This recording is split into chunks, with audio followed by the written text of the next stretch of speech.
Hello and welcome to the Daily Dose of Safety with Dr. Charlie Cartwright.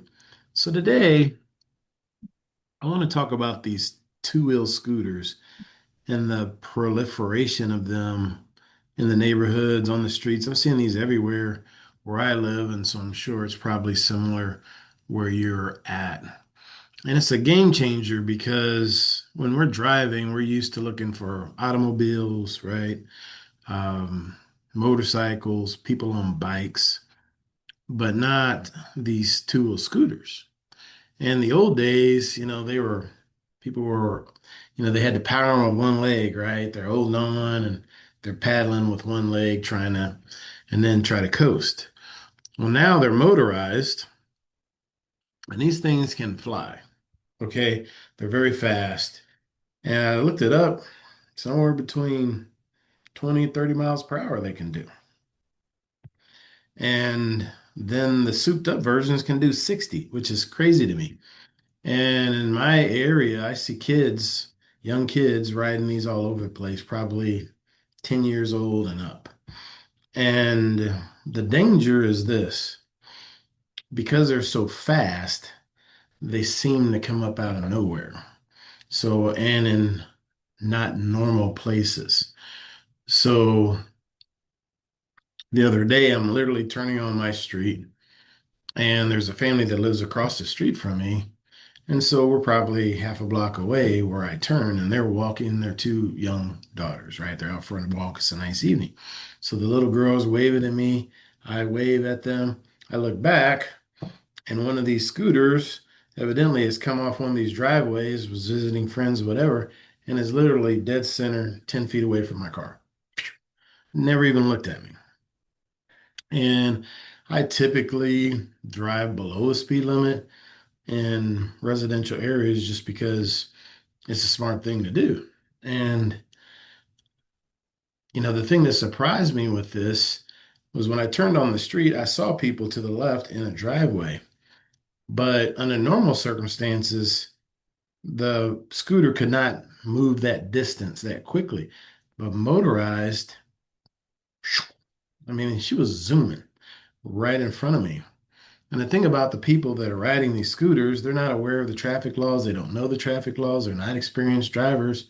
They're just assuming you see them. And they might come down off the driveway, cross the street, come down off the sidewalk, cross the street.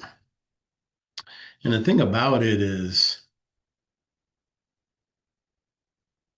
the speed of them, the inexperience of the drivers, and it's an extra hazard on the road that we've got to be aware of. Even if you're I'm not too far from a major shopping center, okay? Well, these kids are riding their scooters from the neighborhood into that shopping center. So now they're in contact with semi trucks, straight trucks, and your everyday driver. So it's a very dangerous situation. I was talking to a friend just today about this, and he's over the road for a major trucking company, drives semis. And he said he was going by that same shopping center, right?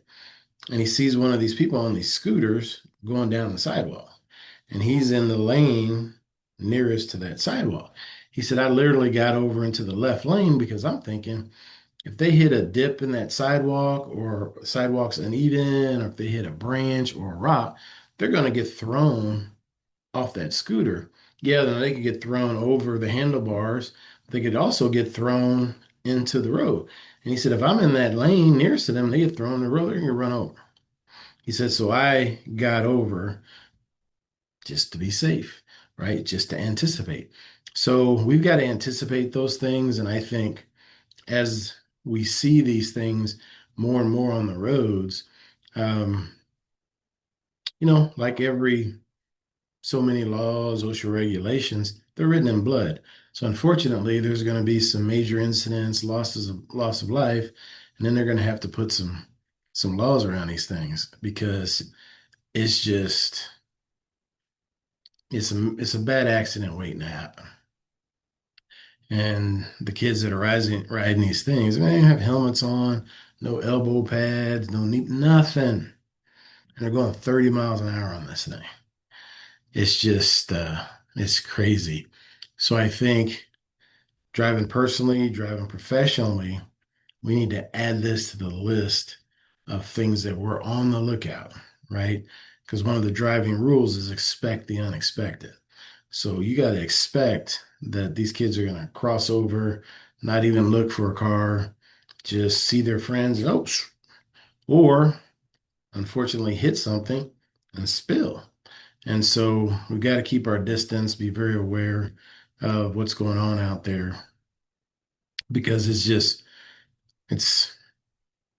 it's hazardous, it's dangerous, and I just don't want to be, or anyone that I know or can help, be in a situation where